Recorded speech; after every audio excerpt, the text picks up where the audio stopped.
In this tutorial, I'm going to show you how to make this warped style checkerboard effect in Adobe Illustrator. It will also cover a general checkerboard effect if you're curious about that. This look is so trendy and popular right now, so I'm really excited to show you this. So let's dive in.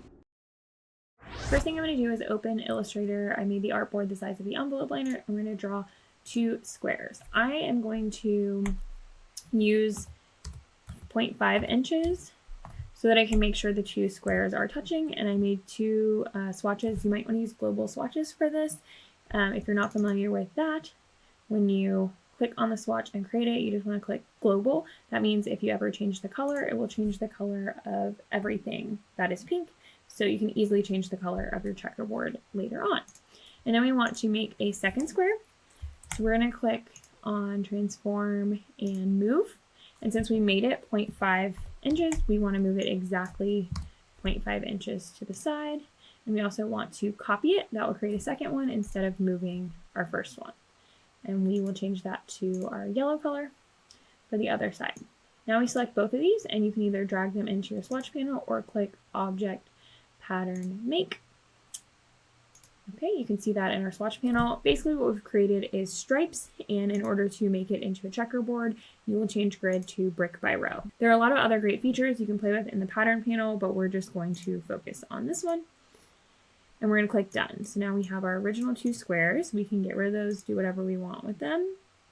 And now whenever we draw a shape, we can click on that pattern swatch and it will fill automatically with that particular pattern. Now with patterns, if you change the size, it will expand everything within the pattern. And if you want to go back to just those 0.5 inch squares, you can just re-click and it will regenerate that for you. I'm just going to leave this at the original size.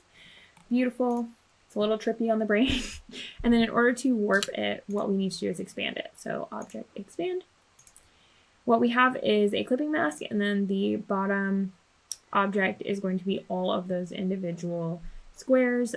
If you want to change the colors of them, for instance, you could use Select Same, Fill Color. You can also use global swatches. So if I were to change this color, it's going to change all of the pink to that purple because I used a global swatch. So that's how you can easily change the colors. Now to warp it, we will do Object, Envelope, Distort, and we're going to do Make with Mesh. You can decide how many rows and columns. These are the different warp points on your mesh. And then you need to use the direct selection tool or press A. And you can go ahead and warp this however you like. I'll play with it a little bit till we get some cool like disco ball funhouse effects. I want to go in a few different directions. And you can even warp the sides out a little if you want to. Okay, kind of cool. What you'll see is we have a few little white sections where we warped things a little too aggressively for the squares that were under it. So what I like to do is just put in a rectangle behind the mesh that's going to be one of the colors in your pattern so that that will take care of all of those little white accidental slices. Now to make it the envelope liner, see what it's going to look like, I'm going to copy and paste my envelope liner template. I'll group the background with the pattern, and then I will make a clipping mask to see what that's going to look like. I could go back in and edit the warp now if I want to. Here's an example of a different one that I created. Looks very different, colors are very different, etc. So just lots of good options and possibilities that you can do with this type of technique in Illustrator.